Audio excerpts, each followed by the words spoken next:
alley. And now for a closer look at what this means for border agents and migrants, immigration lawyer David Leopold joins us now. Mr. Leopold, thank you for being here. Thanks for having me. So let's break down what this means for anyone trying to enter our country from the southern border. Up until this point, they could be turned away for the purpose of keeping potential COVID cases from coming into the U.S. So what changes starting now? Well, yeah, that was the justification, but the judge found that that wasn't what was happening and that the government, the CDC to be specific, the Center for Disease Control, never justified why they were using the Title 42 health statute. And really, that was a pretext to focus on keeping brown and black and people of color out of the United States. So what happens now is nothing, because the Biden administration has asked for a stay. That means keeping everything in place until it gets its procedures in order, and that stay is unopposed. So for the moment, things will continue as they've been going on. People will continue to get expelled from the United States. And the reason that's so horrible is because the law requires that everybody who's coming in fear of persecution be given their day in court.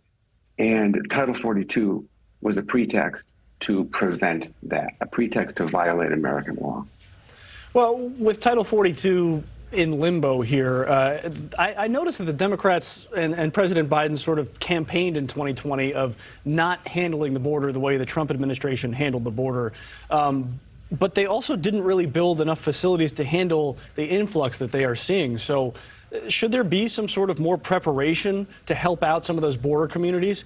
And Governor Abbott has just declared an invasion. So clearly, I understand there's political motivations there, but some of these border states and the communities, they feel overwhelmed by this, and they're saying that the Biden administration hasn't helped us out. They have not figured this situation out, and now they do want to return some people to Mexico. So why are there no facilities? Why is there not better preparation knowing that this was coming to an end? Well, look, first of all, the border situation has been used as a cudgel by the Republicans. It's a go-to weapon. We saw it in the midterms.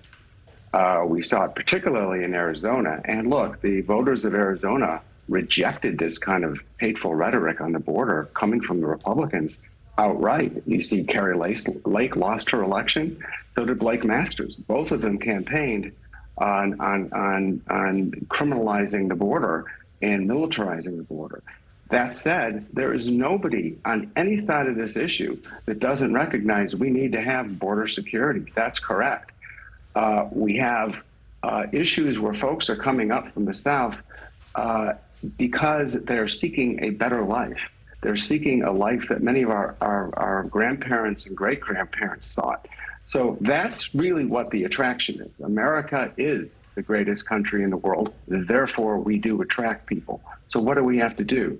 We have to meet this problem, the problem of people coming to the border, in a couple of different ways. We have to meet it by dealing with the problem at its roots in the countries. We have to make sure that those countries are places that abide by the rule of law, that people want to stay in. The other thing we have to do, and maybe in light of this Republican failure to get what they wanted in the midterms last week, and with the coming lame duck Congress and the thin majority in the House, Republican majority, maybe it's time for Congress to think about passing real immigration reform.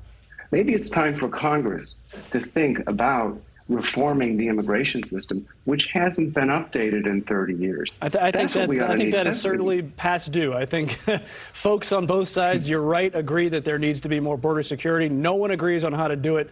That's David Leopold. He's an immigration attorney. Sorry to cut across you there, but we've got to go right now. So thank you for your time. Thank you for watching. Go to newsnationnow.com to find NewsNation on your television provider. And don't forget to click the red subscribe button below to get more of NewsNation's fact-driven, unbiased coverage.